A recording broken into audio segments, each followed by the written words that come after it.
Blog Talk Radio.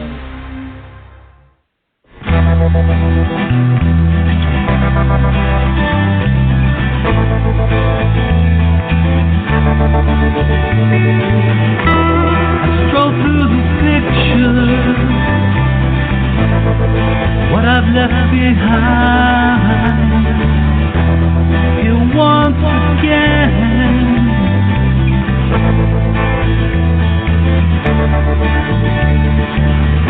I'm locked up in memories, they all intertwine.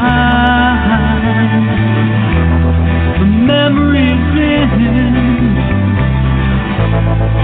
in my mind. I know tomorrow, 'cause that dawn will come.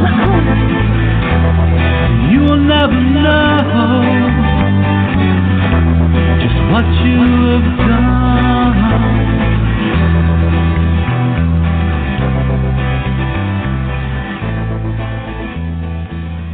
Good evening, everyone, and welcome to Stop Child Abuse Now, SCAN radio show number 3147. This show is brought to you by NASCA, the National Association of Adult Survivors of Child Abuse. And here's the mission statement of NASCA. We have a single purpose at NASCA: address issues related to childhood abuse and trauma, including sexual assault, violent or physical abuse, emotional traumas, and neglect. And we do so with only two goals. One, educating the public, especially as related to helping society get over its taboo of discussing childhood sexual abuse, CSA. Presenting facts showing child abuse to be a pandemic worldwide problem that affects everyone. Two, offering hope and healing through numerous paths, providing many services to adult survivors of child abuse and information for anyone interested in the many issues involving prevention, intervention, and recovery. And since today is Tuesday, we have a call-in show, question and answer discussion with a survivor professional using an open mic forum. We feature a survivor professional co-host who will field topics brought to the episode by you, the listener. Tonight, the special co-host is Pastor Deborah, who grew up all over the world in a military family where her mother was mentally ill. She is now a survivor professional. Living in Pensacola, Florida, she's trained in ministry, mental health, working with substance abuse, and is a trauma-informed social worker, all in one. She volunteers with many community organizations.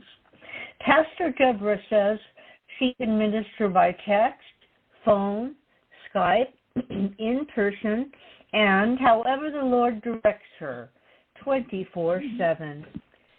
She teaches that humans have three parts, being of spirit, soul, and the physical body. I'm sorry, of coffee. We look forward to Pastor Deborah being an active member of the NASCA family for a long time. And she has already been a member of the NASCA family for a long time. And I want to say before I introduce Deborah to speak, I want to say that Victoria is here also, and she will answer the phone when you call in. And the number to call in is 646-595-2118. Please call in, and you can ask Pastor Deborah a question or make a comment. And that would be awesome. And we also have Philip on the line, Pastor Deborah. So now I'll turn it over to you. Good evening, NASCA family and listeners. This is Pastor Deborah of Agape Love. Love is Here's global spiritual teaching ministry with a YouTube channel called The Hidden Kingdoms and a couple others. And I brought up to Annie tonight that one of the main things I always work with is healing. The event has occurred in childhood, and it's left a lifetime of destruction and damage. And at NASCA, they're so good at trying to help people get on a road, get on a path, and get some healing. And that could be anything from emotional, physical, mental, biological. And so tonight I'm open to any questions about anything, really. Or we can just go in a direction of why is healing important? What does it look like? How do you get on it even if you're quite old? Is it possible to get healing? And what are you looking for to be healed? So those are just some areas. So I'll turn it back over to you, Miss Annie, and you can introduce Philip and anybody else. All right. Well, let's introduce Philip and see if he has any questions for us. Let's see. Hello, Philip. Are you there? Hi. How long have you been a pastor for? Since about 1995. And about 10 years before that, I was a licensed clinical mental health counselor, and I was nationally certified as a clinical mental health counselor. I did a lot of legislative work for mental health counselors, both at the national and state level. I was in private practice. I worked in rehabilitation institutes, worked with disabled, worked doing neuropsychological testing with brain injury patients, spinal cord injury patients. Did a lot of teaching about biofeedback. And then I did private practice and going into nursing homes. I worked in juvenile detention centers, worked in the jails. So I had a variety of what we'll call secular type work. And then I began wanting to pray with people more in the hospital and talk about the Bible more. And so I put my license down and I went to Bible school. Almost got ordained, but I didn't because I didn't fit with that particular non-denominational event. I had started working with hardcore multi-generational Satanists and witches and the occult, very powerful and deeply involved in spiritual things that I knew nothing about. And that kind of frightened the denomination. And I was dealing with things that they didn't quite believe in. And so we kind of parted our ways, and I went non-denominational. And I never really was called to have a church building, but more like an outreach. So I've done it have a website, and I've done it in a flea market. I do it at Walmart. More of just wherever you go, but I got thrown into the deep end of the swimming pool, and I had to learn very, very fast. I had to read a lot of books, true stories. I had to learn the horrible, bad stuff, and I had to face a lot of darkness that people went through, and I had to understand what was going on, and I spent a lot of time just by myself because the things I was learning, the church didn't quite believe in, and you didn't want to talk to people about it because they didn't quite believe it either. I struggled with it. And so I just studied, and I've been doing it since about 1995. Still doing it. Just, doing it on YouTube, doing it on the phone, doing it at Walmart, that kind of thing. Does that answer your question? Yes, but where did you go to Bible school? It was called the Brownsville Revivals. No, I didn't go there. I'm sorry. I was working through the Assemblies of God, and what they had was they had a lot of people who wanted to be a pastor, but they were working a job. They call them bivocationals. So I did it like a at-home course. You had about, 300-400 books you had to read. I was under a pastor, an associate pastor at the church, We had to learn how to give sermons, write sermons. I was a part of a group of people who were going to an actual school that was here in Pensacola. I was working a job, had a family, so I did all mine. You get the book, you read the book, they send you the test, you send the test back. You were always under supervision, volunteered with the church. Because at first I thought that maybe, Christians at that time wanted to have licensed counselors to pray with them, like Christian counselors, and there really wasn't a lot of them at that time. So I had a really good idea that the church would hire me, pay me maybe $25,000, $30,000, and the other Assembly of God churches in town would kick in some money, and I'd be a therapist for the Christians, and they could come for free.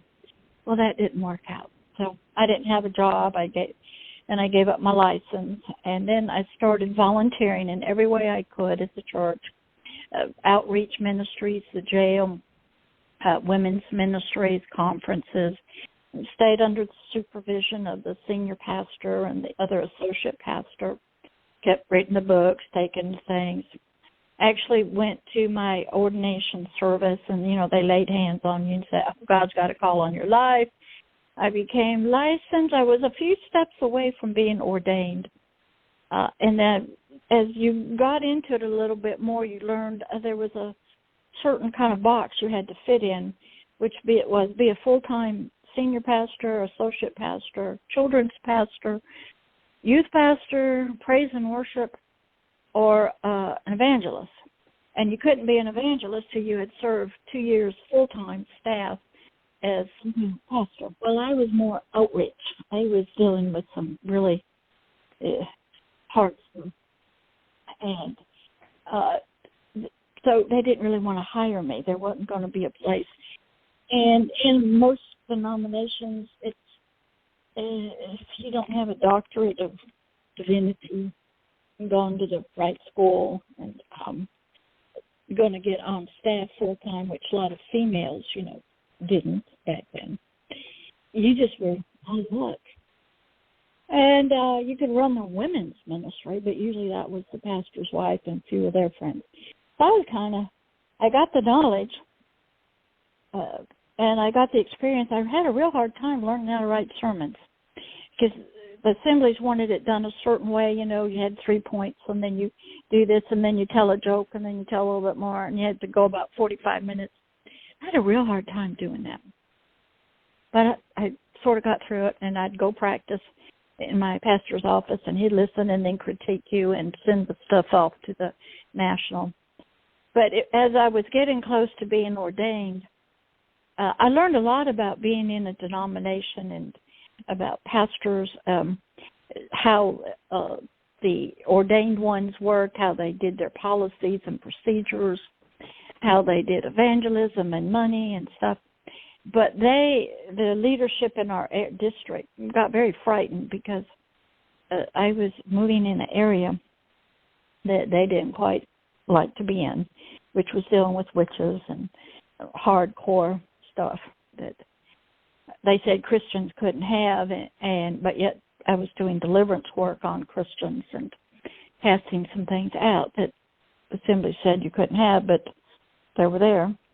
So I parted ways, and then I just sort of became a teacher, and I took people in my home that were Satanists and witches, bad people. They stole from me, tried to kill me, poison me, and trying to help them. And but then I learned how I had to be a teacher, and I had to be on the phone, talk, I had to understand things. So didn't get a lot of sleep because I'm either studying or talking to God, praying for people. And then I went back as a pastor into the jail doing Bible studies, which was real interesting in the women's. Then I'd go in the main jail here where the bars are and do individual stuff. If I'd help a licensed counselor, she couldn't help the lady. And then I'd go in and do on the floors in the hardcore jail part with the harder people. And then I took pastoral training to be a hospital chaplain, paid money to do that, 4 or 5 months, paid a lot of money. And you learn about how to help people die, and you are there with the doctors, the nurses, when people are dying. I'm in the emergency room, very comfortable with it, with death and dying and stuff, and, life and death situations. And praying with people, so I did the chaplaincy training. I volunteered in the local community mental health center, working with those that the police arrest and put in what they call crisis stabilizations and work with the long-term ones. Volunteered in a lot of communities with sexual abuse, became a child advocate, guardian ad litem with child abuse, was the eyes and ears for a judge, very comfortable in a courtroom, the lawyers, and did that, was a state victims advocate, worked hospice, to help people die and go through that process. I was always in the community, volunteering, learning, growing, as well as volunteering with churches and trying to help people. And people would call me on the phone and they'd want help. And, I did it all for free. I wasn't to charge anything. So that's sort of how it's evolved into now I make videos on YouTube and I teach that way. And just tell my stories, which is a lot of them. Does that help? Yes, very informative. Thank you. I was making a career change. Now, and as Annie will tell you my story, is I grew up with a mother who was mentally ill, brother running away. I don't know what's going on. Nobody's talking. Don't even get the birds and the bees. And but I wanted to know truth. I read true stories, biographies, when I was younger, always reading, because parents weren't talking about anything. And, of course, schools, that was, back in the 50s.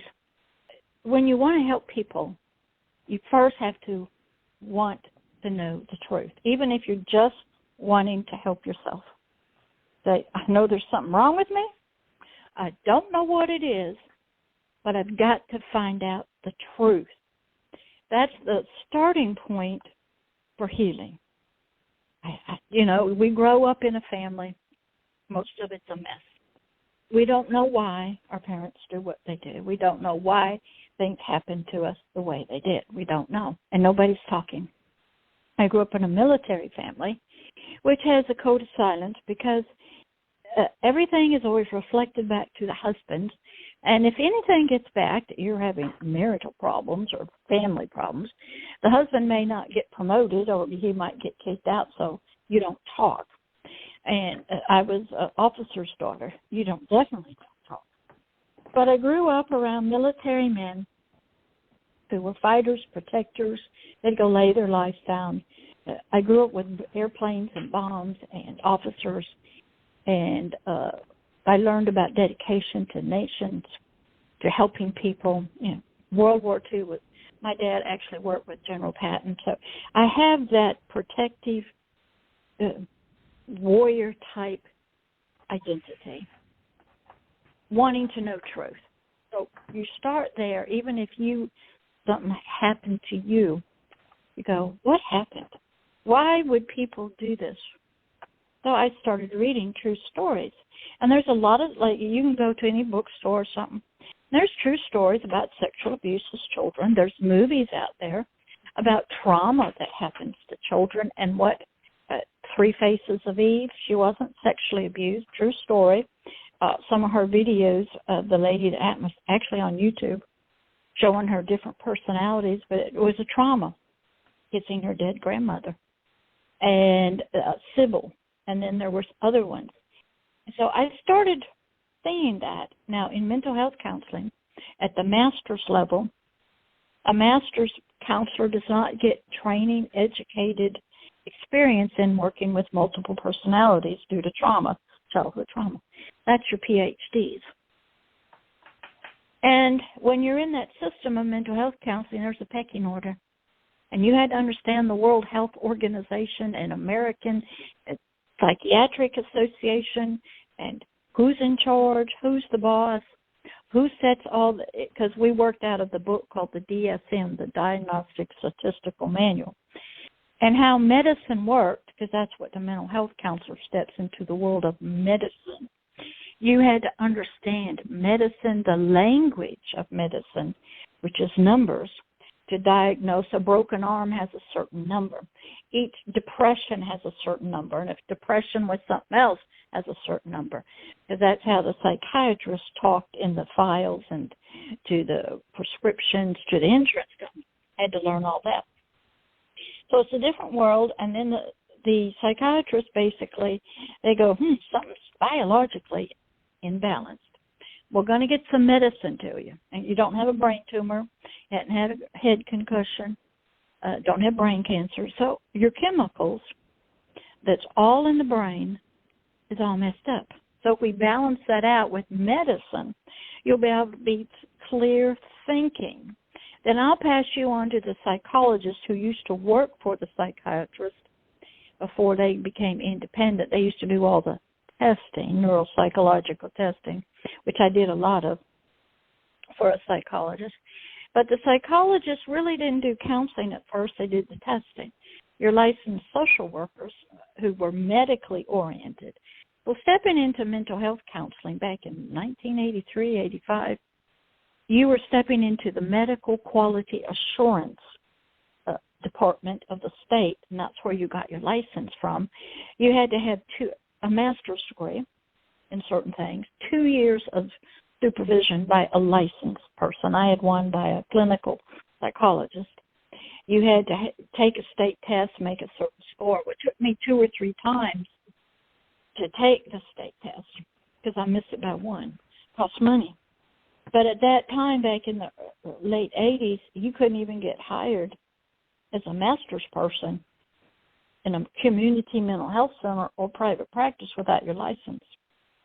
So you were forced to take certain courses and take the state test, get the supervision. So it was a long haul for most of us.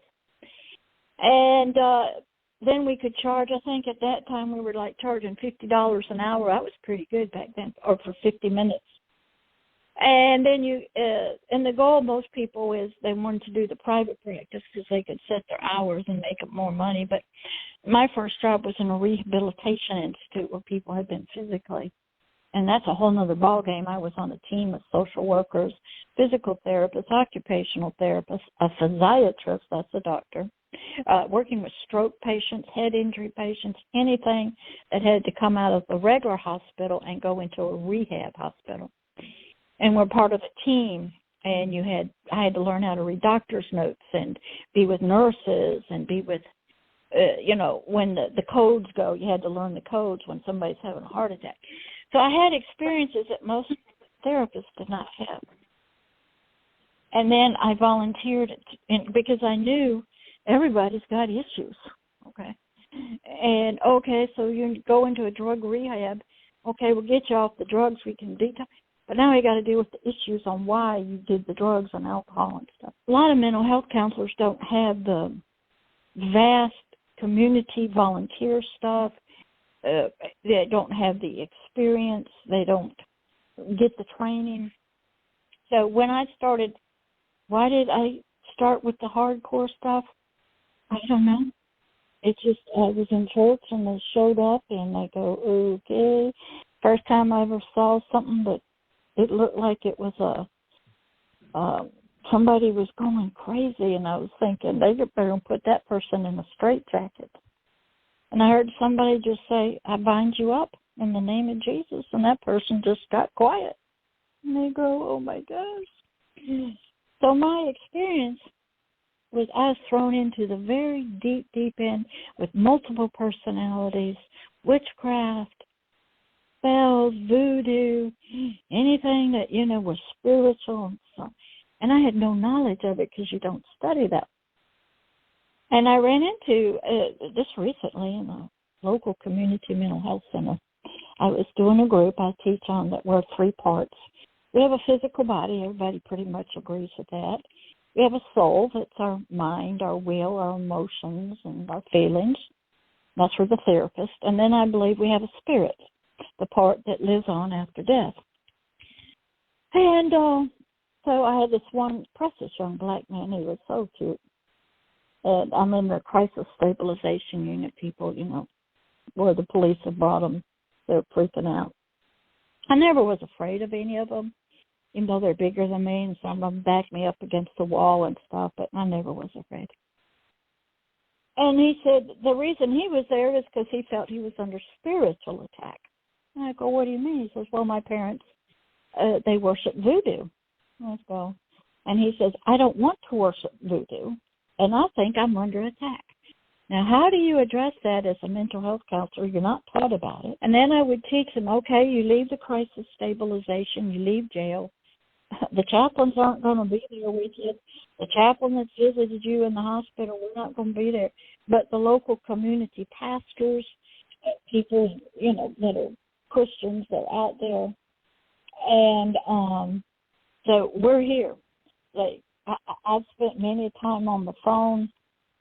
And, of course, when you do hospital work, I spent the night in the hospital. I had my own special number. And you get called to the emergency in the middle of the room with gunshot wounds, people trying to commit suicide. So, oh, my gosh. You have to get up, and then you have to pray with people at 5 o'clock in the morning before surgery. And then you have to go tell their family the person died. And, you deal with very intense emotions, life and death. And most pastors, maybe the senior pastor goes into the hospital with just his patients. But I had to learn to be with everybody, believers, unbelievers, everything. In nursing homes, I'm sitting with somebody in a coma, just holding their hand, talking to them like they're awake. And, it's just, so I had so much at wanting to help people, it didn't matter what. I used to sit in a room in a nursing home with people right out of the state psychiatric. Wonderful people, but they got some issues.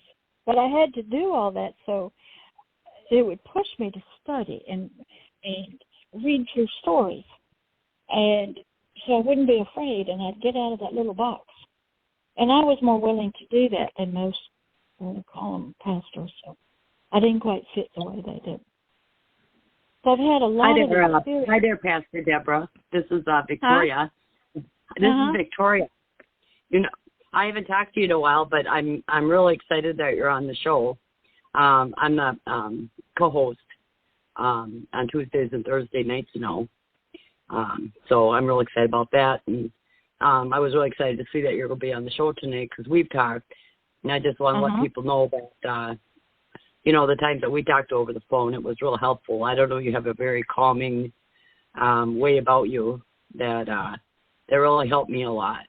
And so I encourage people that I'm sure just I haven't been able to watch YouTube videos. I've been crazy busy I just moved into a new place last January.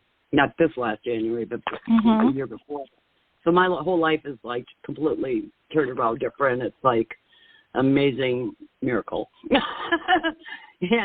But anyway, but you did help me through some really rough patches there, and I really just want to thank you very much for that. And I'm so glad that you're such a big part of NASCA, and that you come on, and it's so wonderful to see your dedication and that you're still. It sounds like you're still learning, and our help are in the helping position, whatever. They just kind of get to a certain point, and it's like they don't want to learn anymore, And I'm just really encouraged by you that like you said, if something comes up, that you haven't, experienced before, or dealt with before, that you go out and find about it. And like how you said that, finding out what the truth is and stuff. And for me, it was finding my inner truth, because I'd been lied to for so long that, or I lied to myself, just, rationalized it so that I could get through it,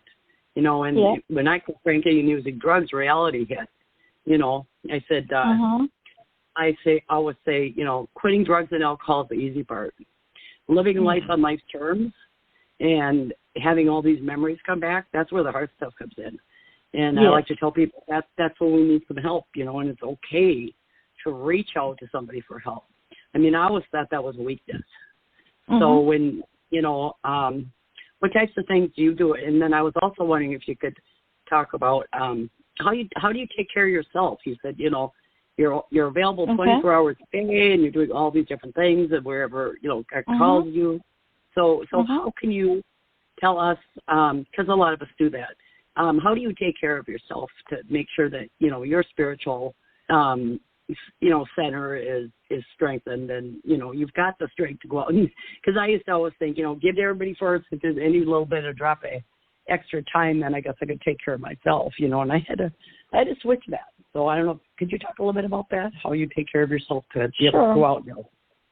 One of the first things is you have to discover. Okay, even though bad things happened to me as a child, I had it. Everybody's had it, and my life is a wreck. I had a purpose. It got sidetracked. It's hidden from me.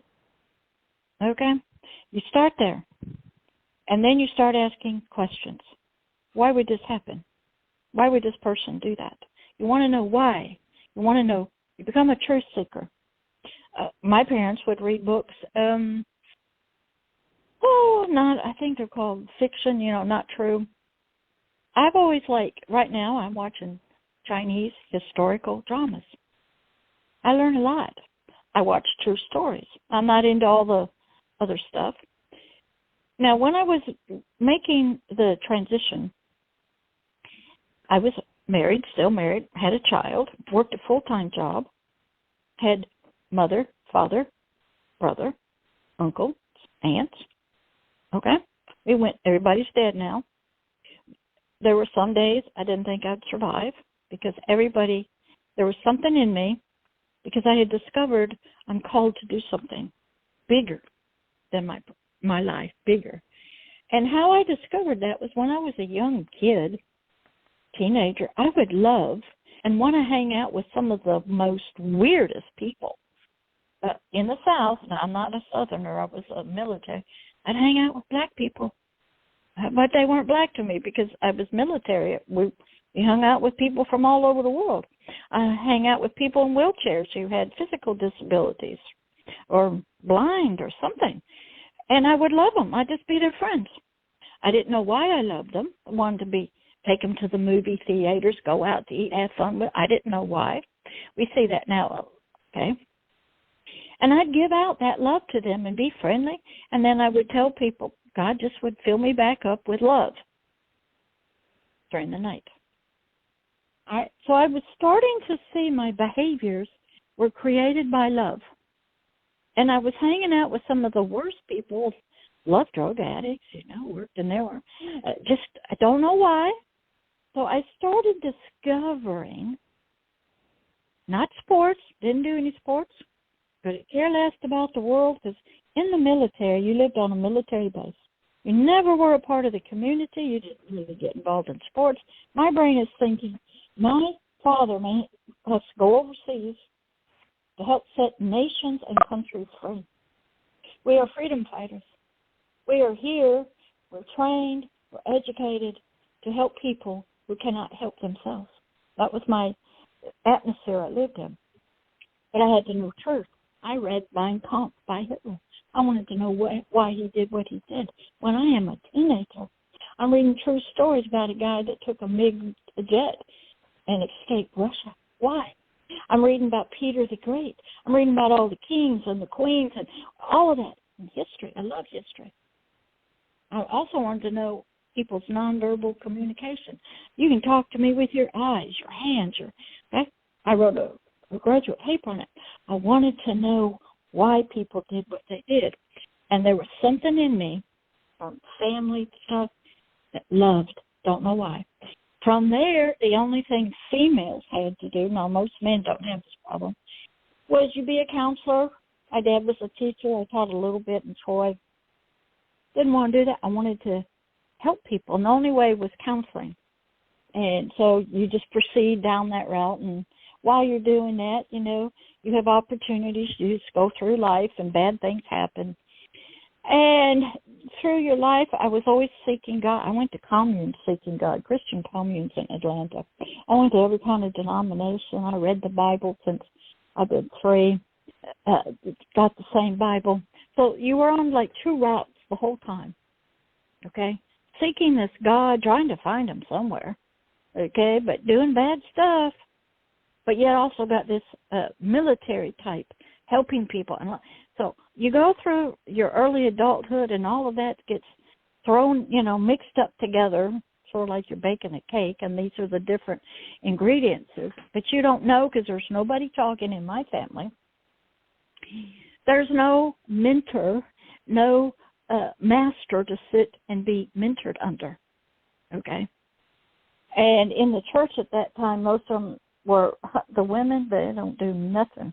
You can't be a pastor, all that stuff. You didn't get anything. The only way you could be as a school teacher, or counseling was slowly coming in, social work. I almost became a PhD psychologist, but you had to take a class in working with lab rats and do that, and I didn't like that. So I chose to get it in something else. I got a summer job in a rehabilitation place where people would go, and you're around blind, physically disabled people, car wrecks, can't walk. So some reason everything that you do, even after child abuse, it's a little bit more, we'll say, of the big picture. It's you're doing a jigsaw puzzle or something. It's another little piece, and another little piece comes, and another little piece comes. But you don't know where you're going because you don't have the big picture yet.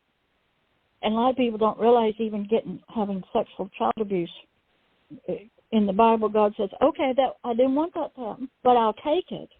And what was meant for evil, he says, I will turn it around for good.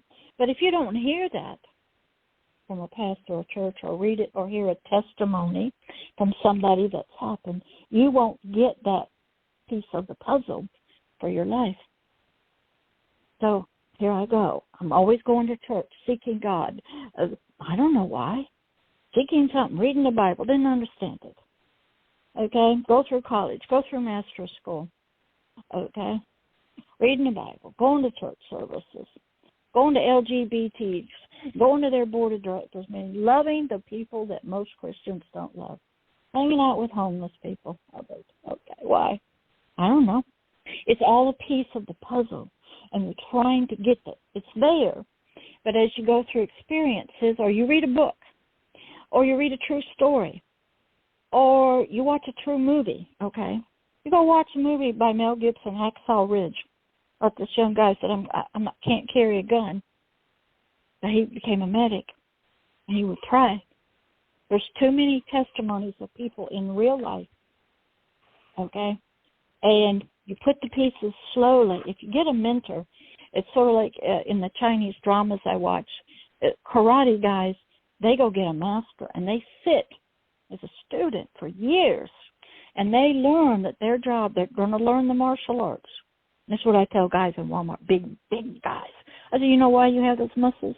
Why you're a man? You're to protect the women and the children, the innocent. You're to help provide for them.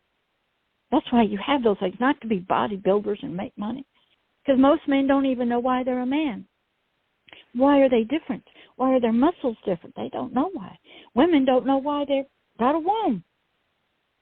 I became a spiritual mother. Every person I minister to, spiritually, I'd like to be your spiritual mother.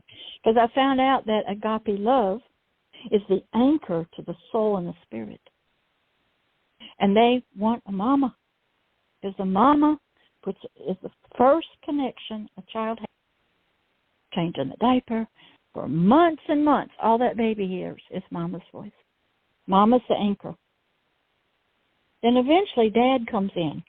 But Dad usually is off working. So the baby doesn't get to know Dad till it gets in empty. The arms are stronger, and most men don't know what they're to do, and they have no purpose. They have no idea their role as a male figure. I had to study all that. So in child abuse, that all gets messed up, gets distorted, okay? They don't know that they're to be a warrior, okay? So the pieces started coming together for me. Not only was I to help people, but I was to become their spiritual mother, their pastor, their teacher, their master, their disciplinarian. I don't know what happened, but I'm back. Oh, wonderful. Okay. Wonderful. So what you were asking me is your whole life, okay, it's supposed to be a beautiful picture.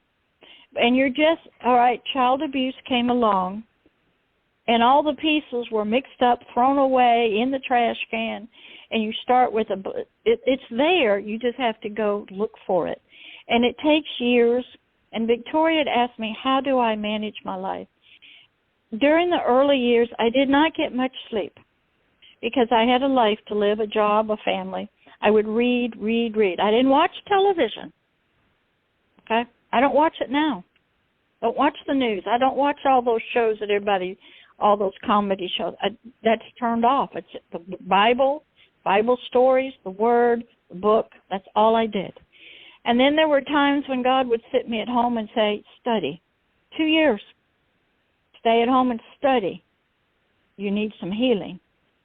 I would study. I would read 6 and 8 books at one time. So I didn't do normal activities that most people do. Didn't go out to eat. Didn't go to shows. Didn't go to the movies. Okay? I was a loner. I stayed at home. I studied. I was playing catch-up because I knew God was in a hurry to reach these people in the cult. And I was playing. I knew those people were depending on me to study hard and learn. And then I took tests, all kinds of tests. I was shot at, poisoned, all kinds of things, even from within the church. Test after test after test, trial after trial after trial, more books. I didn't lead a normal life. Didn't talk to husband. He wasn't called to this. My son's in school. I don't burden him, didn't burden my family. This is me and God and the books and wanting the truth. So I became very sort of like going off to a temple and cultivating is how you would call it in martial arts. And you study. And your whole life for years is just studying and learning things and taking tests and developing your character and understanding and looking up what sometimes I'd watched in 1999, the Matrix movies came out, the trilogy. God made me write down every single word of the trilogy, watch it over and over again, the Matrix. I'd watch some of the Bible movies, I think, watched the Gospel of John for 5 years. Every Sunday, 3 hours a day. That is what I did. I did not lead a normal life. Didn't seek normal things like most people did. Didn't care about it. Because I cared more about those people who didn't know Christ Jesus, who needed healing.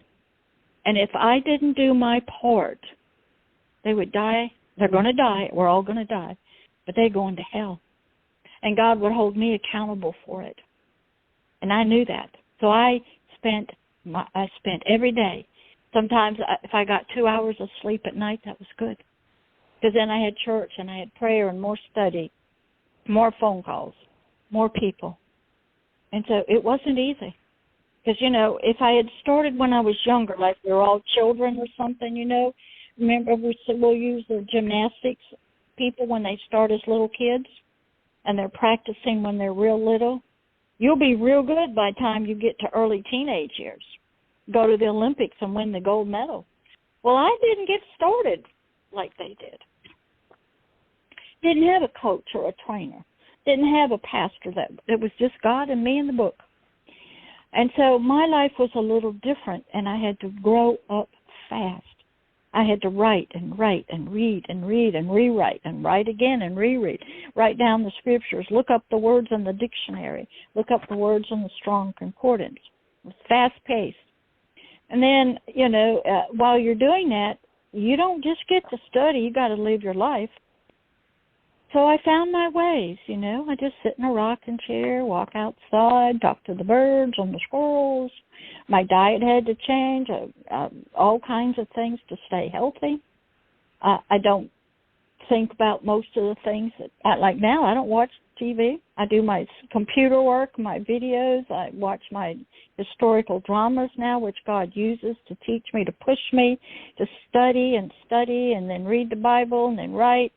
My life is not normal to get where I am spiritually and understand what I have. And if you were seeking to be a licensed mental health counselor, okay, you're going to work a full-time job, okay, 8 to 5.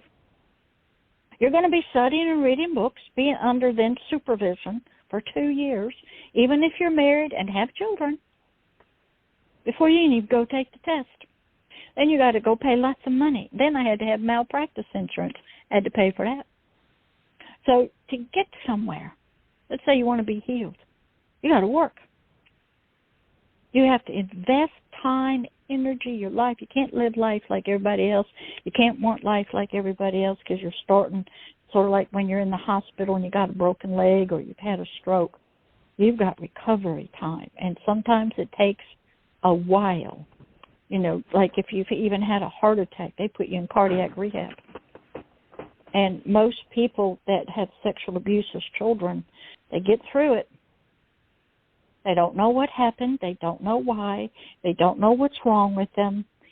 And untangling all of that and understanding what they're thinking and feeling and why they think the way they do and why they believe it takes, we'll call it a mass counselor, a mama, explaining it to them.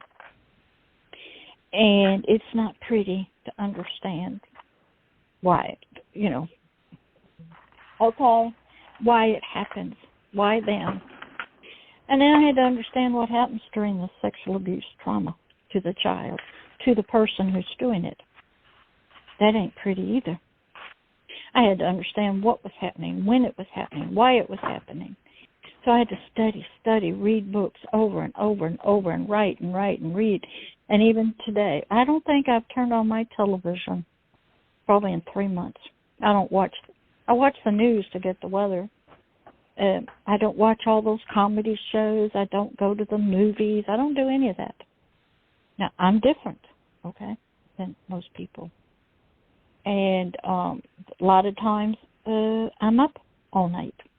I'm crying for people who are dying, the Islamists, Buddhists, Chinese, Scientologists, Mormons, Catholics who believe in Mother Mary and not Christ Jesus. I'm praying. Okay, and what's going on in the world, I have to pay attention to the weather, earthquakes, tornadoes. Okay, I have to understand astrology of the occult, what's happening. But we got tonight 4 planets aligning. Well, what's the enemy doing? What's happening? I have to understand secret societies and who's in them and what are they trying to do. I have to study and read and learn. And so my life is a little different. Now, I became a mother with 1 child, and then I had some medical issues, so I could never have any more biological children. But God gave me spiritual children. So your whole life, you have a purpose. You have to learn to put the pieces together. You have to be can you still hear me okay, Miss Annie? Yes. Okay. Yes, I can hear you. You have to be a truth. Okay, you got to be a truth seeker. You have to know why the perpetrator did what he did. Okay? Why did they do that? So I was always watching and reading true stories, biographies about people and their lives, and watching about testimonies. And so I was wanting to know, well, how did that person change? What caused them to change? So I was seeking. I read true stories, some of them very horrible, about child abuse. Horrible stuff that happens. I watch the movies if they're out there, true stories, not fake ones. I do research, lots of research on YouTube, Google, research, more research, because I knew that God wanted me to grow up, mature. It's like we got to get you through elementary school, middle school, high school, graduate school of spiritual stuff and how to be a pastor, how to be a teacher, how to be a mother spiritually. And I knew that. So I came into agreement with God. You got me. And that's all I've ever thought about since about 1995. Most life and people and what everybody does means nothing to me. I could care less about it. And so my life, now I eat healthy, got a pacemaker because I got an infection. But I try to get the weight off, try to eat healthy, try to get back to, more vegetables and fruit and stuff like that. I rest when I need to. If I need to take a nap during the day, I take a nap during the day. And that kind of thing. So does that help answer your question? I think Victoria had that question. Yeah, you covered it quite intentionally. I appreciate it. Yeah. And so most people who help, like a doctor, when you get hurt, you go to a doctor. You expect him to have given his life to studying. He doesn't have a normal family life. He spent many years studying, reading, being in the hospital, doing emergency calls. And when the time comes and you need them to diagnose what's wrong with you or meet you in the emergency room, you feel safe. You feel you're in good hands with the nurses and the doctors because they've spent their life to help you when the time comes. You don't know the life that most of the doctors live. It's not normal. They spent so many years in school and testing since they were in early high school.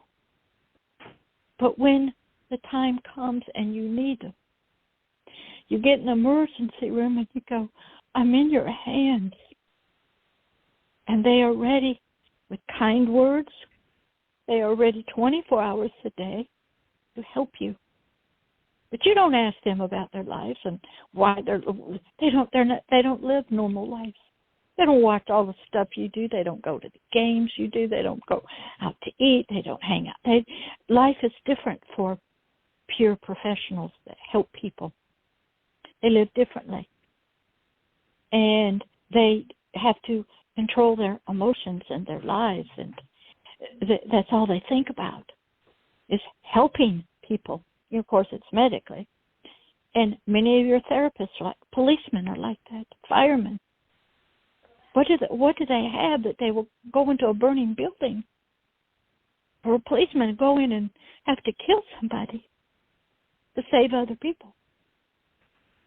I was joining them and the military man who would have to shoot other people to save a nation, a city, a country from evil people. But it was all put together slowly. Peace, event that happens in your life, who you were born into. Oh, yeah, bad things happen to all of us. And we don't all start off good. But you can get it back. That's what healing is all about. Putting the pieces of this puzzle together, finding out what your purpose is, who you are, going to school. And when you go to healing, you're in school. And if you're with the right type of, we'll say, therapist or counselor, the healing will come. And love will be restored. And you'll start feeling so sad for the person that abused you, that their life must have been so horrible that they would do this to a child going on. But then when you look back through history, you'll learn child abuse is new. It's been around forever. Slavery, selling kids into pornography, nothing new. Orphans, children abused, nothing new. Because it's part of the human heart. It's part of child abuse. It's satanic in nature. Okay? Take the innocent and pervert them and hurt them. Okay? And I had to learn all of that. Then I had to learn what happens to these children. They leave their bodies. They disassociate. They create other parts. I had to learn how to talk to these other parts of a child. I had to learn that they leave their bodies. Okay, that wasn't taught in mental health counseling. So I had to study, and I could not be a part of most of life like most people are, still not. Very content to be at home. I learned a lot in the community and volunteering, seeing people everywhere need help. Even the therapists need help. okay? And your policemen after they need help after they do stuff. And there a lot of healing needs to occur for a lot of people for many different reasons. And like right now, we'll say in the social justice community, those people need a lot of healing for what happened to their ancestors. Okay? And that doesn't seem to be happening. So there's a lot of different areas that we need healing in. It's just not sexual abuse. So I'll stop there and let you guys talk and see if anybody's on the line. Thanks, Pastor Deborah. This is Annie, and we don't have a caller. We have Victoria and Annie and Pastor Deborah. And if listeners would like to call in, I'm going to give the phone number for that. It's 646-595-2118. Give us a call and take part in the conversation. Pastor Deborah, I have a question for you going back to an earlier topic. How do you help people die? The reason I ask is that I have a good friend who's dying, and I want to know how can I help her go through that. Okay. That is one of the areas most people do not go. Like I volunteered with Hospice. You get a lot of training in your, educational process. And you learn how to talk. And most of the people there, you first have to understand everybody's going to die. Then you have to have a belief that there is something more. And then through the hospice training, which is 2 years you volunteer for, you help the people cross over. And so your belief in eternity, another life, learning how to hold somebody's hand, look in their eyes, tell them goodbye, it's okay, I'll see you later. How to talk to somebody who's, say, in a coma, but their spirit is still there. I've helped people die who don't want to die, but the time was ready that they needed to let go.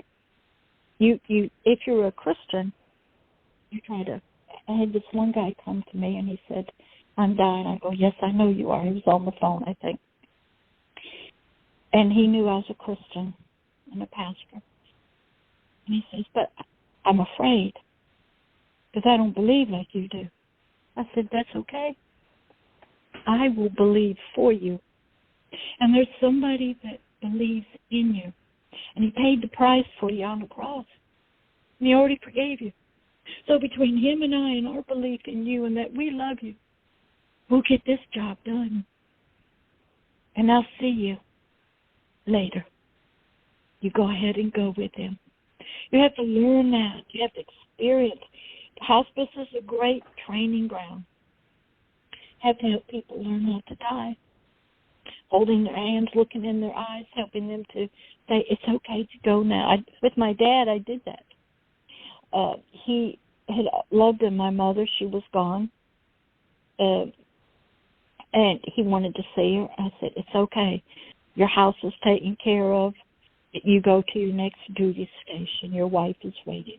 So you learn something. Military is sometimes one of the spouses goes ahead of the other till the house is sold and everything's okay, and then you can go. Other people, my mother, she needed prayer. She needed forgiveness from her son. She got a bath. She had a military chaplain say a prayer over her. Everybody's different, but you have to become comfortable with dying, even a child. Mm-hmm. Okay? I've had little children. Okay? How would you talk to a little infant? Okay? Doctors and nurses get that training. But most of us, we would just woo-hoo and cry, and you don't have the strength, you don't have the knowledge. But a pastor has to have that. So I volunteered, and I paid money to go in the hospital to learn how to deal with it. I volunteered to do I think a social worker was doing a group that was about stress, grief management. You have to learn how. I volunteered and took free classes in the community to learn how to do things. Okay? Most people don't get that. Therapists don't get that. There's no requirements for a therapist to go volunteer anywhere. You just get book knowledge and get your license and go to work. Yeah. I was different. Yeah. I was different. Now, with NASCA, okay, we have a lot of people that are, we'll say, well on their way to healing, older people. They've walked a long life. They have a lot of information they can pass on to the younger ones about, hey, I tried this and that did not work. I tried this kind of thing, but this worked over here. But I stayed on the path, even though this therapist didn't work out or this way didn't work out. Or I went through drug and alcohol, but that I still had to go through the mental health work. And I needed some pastoring, and I needed some spiritual stuff. So I was reading, NASCA volunteers can say, I read books, okay? I watched videos, listened to testimony. So you have a way to, because remember, younger people, it's happening to them. Now, your politicians and your legislators, they're trying. But what happens is you got to understand the legal system. So when I volunteered to be a child advocate, you got 2 hardcore weeks of hardcore pictures of child abuse. Then you can go sit in the family law courtroom. I was the eyes and ears. I was ordained and legally the judge's eyes and ears for the children. Because the children had a lawyer, the parents had a lawyer. You study law. You had to learn how to write. So the judge, because I was there for the judge, I would go down and sit in family court and observe, make notes, watch the system at work. Then I found out they had a state, at this time it was free, for adult victims of crime. It was a 5-day hardcore training by the state of Florida, by the state attorney general, and you became ordained, sort of, by the attorney general to be a state victims advocate. I had 5 days of crime, horrible, heavy-duty stuff. I did that. Why? Because you're dealing with people who are at adult levels, domestic violence, child abuse, all kinds of that. So you have to be knowledgeable to help people. You have to be compassionate. You have to have a quiet voice, not laughter, not irritating. You have to practice. I had to learn to practice how to speak on YouTube, how to record myself and talk into a camera. You didn't do so well at first. I had to learn to listen to my voice.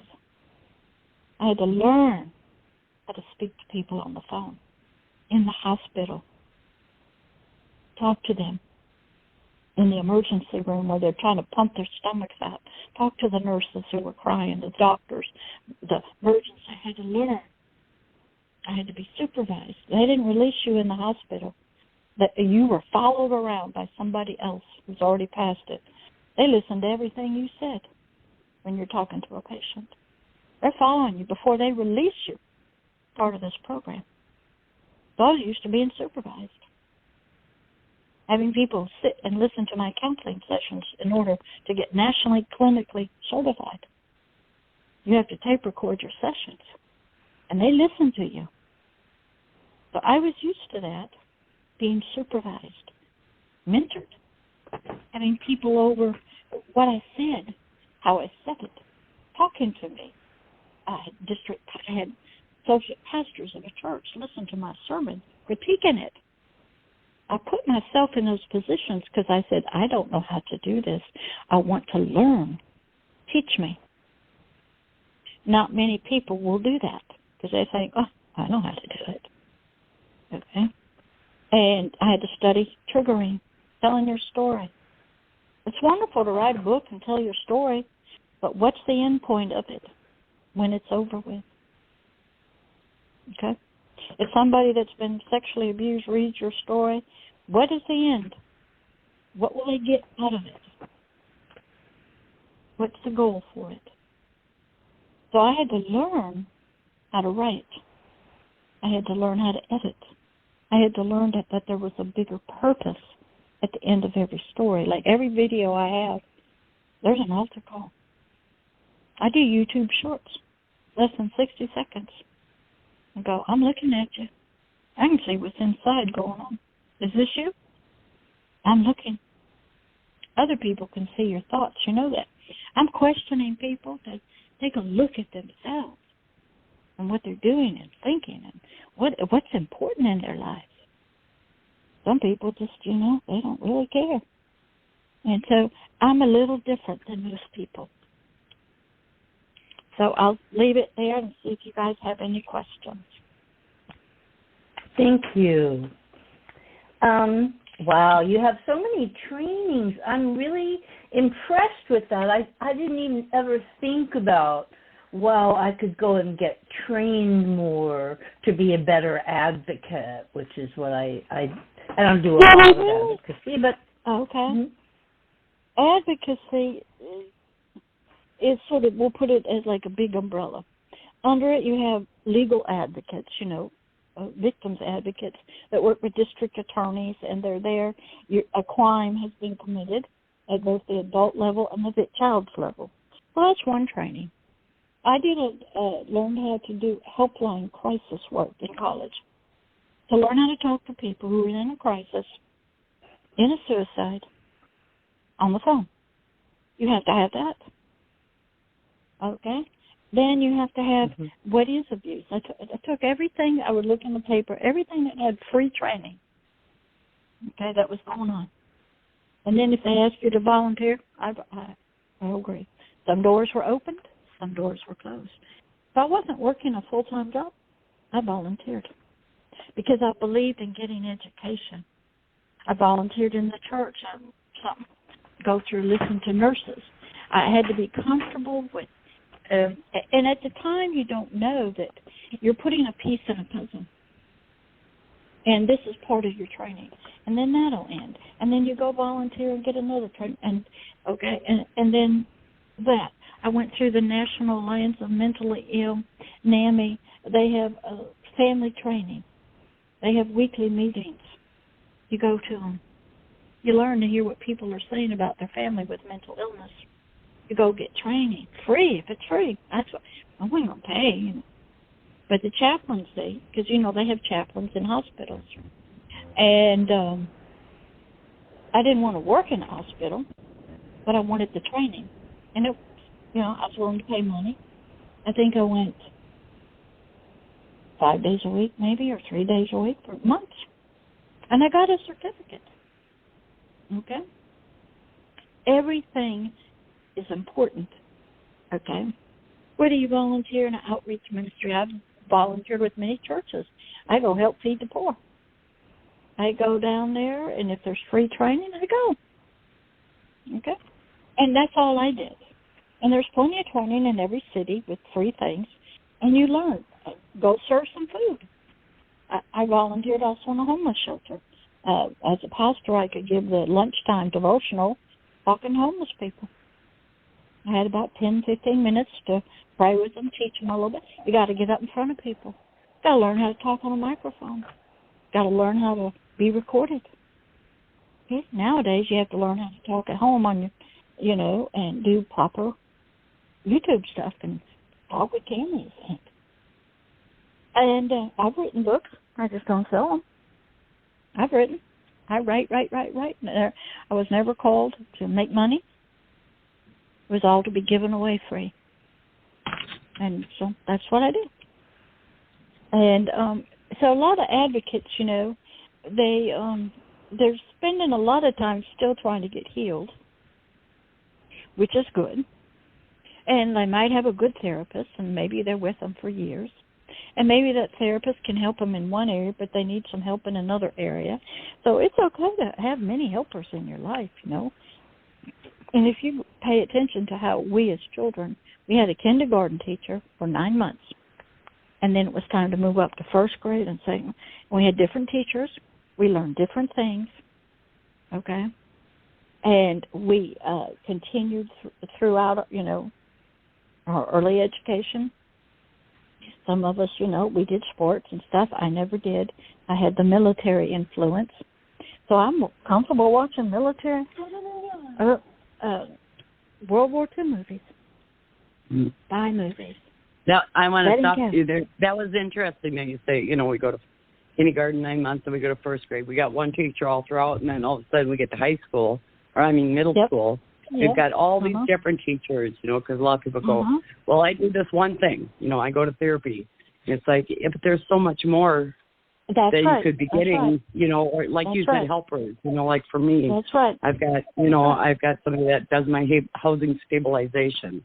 I've had personal care attendants. I've had mental health workers coming in, homemakers, things like that, and we all have these needs and stuff. And I know a lot of people I work with, it's just giving them permission to allow themselves to get the help they need and to accept it. I used to think I was weak. That's right. I used to think I was weak if I had somebody, if I had to ask somebody for help. And I think we're getting to a point that we're getting better about, asking people and saying, hey, I need some mental health help. Or, I'm really having spiritual issues here. Or, that I wanted to get back to Annie with, first of all, with your friend that's dying. My daughter did a hospice for her foster dad, then her foster mom, and then my mother. And, she just kind of plunged herself in there and just had the kind heart enough to be able to go through it with them, because a lot of people that are dying and really sick, because I was, diagnosed with untreatable, inoperable breast cancer. I was told I was dying. And there were so many people that just didn't want to come near me because they didn't know what to say. And sometimes it was just like Pastor Deborah was saying, just sitting there and putting your hand in their hand and just saying, it's going to be okay. And I'm here. Well, here's the thing. Listen, Victoria. Okay, here's the difference. You're saying it's going to be okay. No, they're dying. You would say, sweetie, I'm here. Okay, I'm here with you. I didn't mean it's going to be okay. I meant it's okay. I'm here. But that's right. People are not comfortable with that part of life. Okay, and in helping people, we'll use child advocacy. When you are sexually abused, you disassociate. You form another personality. And the one that gets abused is still there. Joyce Myers used to say, her husband would say, living with Joyce is like living with 28 different people. To learn, you could start with hospice. How to help somebody die. A disassociative part that was sexually abused, needs to die. You'll see that when you watch The Three Faces of Eve with Joanne Woodward. She had the trauma of kissing her dead grandmother. She had to form a part which was Eve Black, tough, who became a dancer and stuff. And then there was the weak one, Eve White. But when she found this man, not her husband, who loved her even though she was sick and would be with her, she created Jane.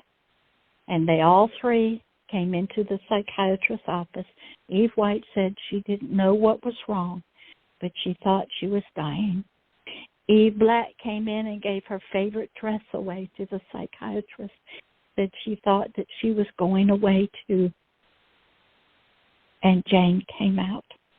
I have had to learn how to help people to let go of those traumatic parts of them and say goodbye, whether they're children.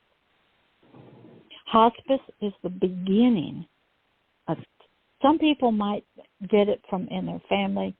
Other people are more hard-hearted. They are tough. Even though a soldier can kill somebody, they can bend down and hold their hand. Chaplains go to war and help people die on the battlefield because they know there's something after that. So you have to have some strong beliefs that there is life after death. And it's just a transition. It's a passing through. And some people are frightened and some people need help. Okay? Now, in sexual abuse, we have multiple personalities, and you have to learn how to help those personalities sort of let go and go on. I had 31. I had 31 personalities, and what helped me was a psychologist I've seen intensely for 13 years, plus a support group with other survivors. Mm-hmm. And what had to happen is each personality had to come out and tell their part of the story. And that was the only different parts. That when they all learned each other's stories, and it was like putting a puzzle together, that a puzzle that all the pieces had blown in the wind, Yeah. and they didn't know about each other. Okay. The reason that they didn't happened, die, they didn't die because they were all parts of me, but they did die. They all came together, and that's who a form I am of death. today. That's a form. The reason when I ran into that, I go, God, what is going on? He said, they are multiple because I am multiple. I am whatever I need to be. You're his gift to every human, that when that trauma comes, 1, you leave your body, the spirit does. 2, multiple personalities get formed so that the core part of you doesn't die. It lives in brokenness, okay, but it's still alive. That's a gift from God. They don't even call it multiple personality disorder anymore. They call it dissociative identity disorder. But you know what I know, but here's the thing. They consider it in childhood a defense mechanism against the trauma. It's just, and then they say, now you're an adult and you're not being traumatized, so you don't need them. But they know it's a defense to protection. They just don't know where it comes from. They don't know how to do it. What I think is amazing that our mind is so miraculously made that that it could even be able to do that to protect you. And the thing is, then that you don't fall apart until and these memories didn't start coming back, and I all started having all these memories and flashbacks. And I told my therapist I'm getting worse. She said, you're getting better.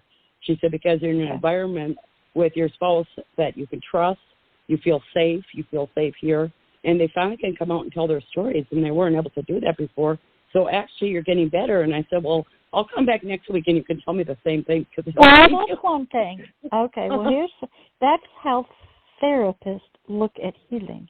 God looks at it different. He says, hey, I've thrown that trauma in the sea of forgetfulness. Forget about it.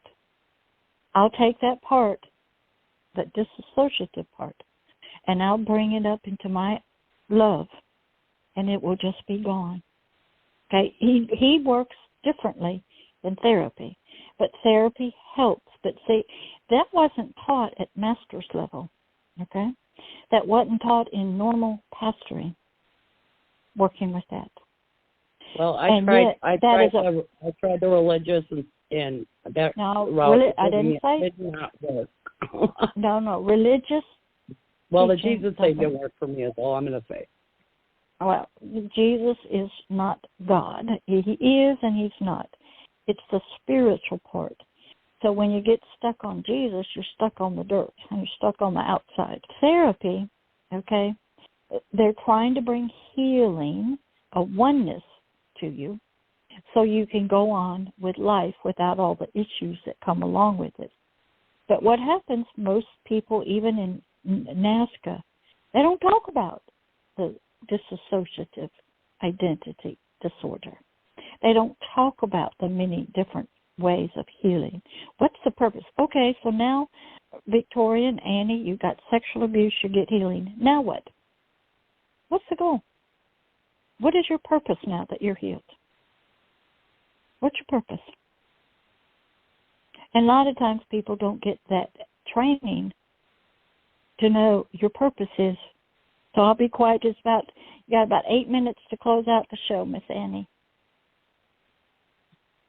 Well, thank you very much, Deborah. You gave a lot of information, and it's so wonderful that you get to help people, and your dedication to survivors. And we really want to acknowledge other people for the work they do too. And you know, you were mentioning you could do learning, you could do this and that. You know, I tell people, you know, yeah, just go down to the food shelf and, you know, it's so much, fills your heart so much just to be able to know you're feeding somebody that's hungry, or you're helping at a clothing shelf where people are coming in that need clothing, or, you know, just any kind of volunteer work can make your heart feel so good, make you feel so good, and it can rejuvenate you. Well, here's what happened when you do that volunteer work, okay? Mm-hmm. You are meeting with people that need help. Yeah. You are practicing helping skills. Maybe you get to pray, hold their hand, speak kindly, where in your normal life at work or family you don't get that opportunity. You're building experience. Just doing that, handing out a plate, saying, being around people that need it. You have to practice a different type of character, personality, different words, different tone of voice. Sometimes you get to pray with people. You get to listen to their stories. People need to do that. And I realized that just going to college, you didn't get that. So I volunteered in everything I could volunteer in, church services, feeding the poor, homeless shelters, jail, whatever. Long as it didn't cost me anything. I get a lot of people that say, when I win the lottery or if I make a lot of money, I'm going to help poor people. And you know what I tell them? You can help poor people right now. All you got to do, sometimes, you know, if you don't have the time to go even volunteer, you walk down the street and say hello to somebody and smile at them. I said, you don't know, they might not have anybody say a kind word to them. You're not listening to them. You're not listening. They are saying, I will only help people if I have money. And that's their rational excuse for doing the lottery, is and to be a good person. Interesting. Okay. I like that. See, you're trying to they're on another plane of thinking. And they're telling you, I would do this wonderful thing, and I'd be if I only had money. So I have to do this to be that. And you're trying to tell them, okay. So you have to learn to listen to people, okay, when they do that. Okay? See, what I would do in that case, and would run into them at Walmart, and say, let me pray for you right now. Dear Heavenly Father, open their heart up, that they would want to help people without money, that they would want to give a smile, that they would just want to say thank you to the Walmart cashier, or they would want to say hello to the greeter, or say God bless you. See, I would turn it, and I'd put those words in prayer for those people. Sure. And it had nothing to do. See, that's what you call advocacy. You get involved in a situation and you want to talk about it, and you want to talk it out. Sometimes a prayer from somebody is more important because it kind of pricks their conscience when they say that. So healing is so important, and NASCA needs to keep talking about it, having people on that can point different healing ways. And there's different times of your life, your seasons, that you need a therapist. Sometimes you might need it for years. Sometimes you need this. Sometimes you need diet information. Sometimes you just need quiet time. So throughout, okay, like I said, God set me at home for 2 years. I go, for what? He said, for healing. I go, from what? He said, how about 30, 40 years? So I had to sit at home, no volunteer work. No community stuff. Read the Bible. Do the yard. And he set me down. Okay. Sometimes you have to do that. You have to come away from TV, away from the community, and just be with a book maybe, or just quiet music or something. Just have quiet time and close your eyes and let God do its work. So he has different seasons, different times, different ways, and he has different people. I've been on juror duty. And the judge has got the Bible on her desk. And there's questions out there. And they're praying. You just don't know it. Well, you will have some strange adventures, sort of, and if you volunteer. And so that's how when Philip asked that question, Some people's journey to helping people is done this way. Some it's done that way. Some it's done that way. Some it's done this way. Okay? And that's all up to, in my case, was up to God. He knew what he wanted me to learn and what he wanted me to do, and he blessed most of it, and I was in a hurry. So for years, that's all I did. Now, other people start early in life, okay, and they know what they want to do, and it's a slow process that they go through. Mine was a little different, that's all. All right, it's 8:28. You got 2 minutes to close us out, and I'll see you next month. That's Thank right. you so much, Pastor Deborah. We also have all our shows are archived, and you've been on many times every month, and we really appreciate it. So people want to hear some more insightful information from Pastor Deborah. Please go back in the archives. There's so many wonderful stories as well and professionals. Well, one thing I do is I take my audio, I make a video, and I put it on the YouTube channel, and each one of them is getting over 30 hits. How can we, quick, can you jump in and tell people how they can find you or what they look under to find you? On YouTube, it's just called The Hidden Kingdoms. Then there's a website, www.agapelove.org. Everything is podcasted out, but the video, I just take the audio and I make a video with the NASCA logo, and I put it up on the YouTube channel, The Hidden Kingdoms. I just had 33 people hit and listen to it. So it's going out, and it's going out on your archives, and it's being podcasted out, so it's going out. Thank you, Pastor. That's all the time we've got, and thank you, everyone, for listening tonight. I'll take us out with the music.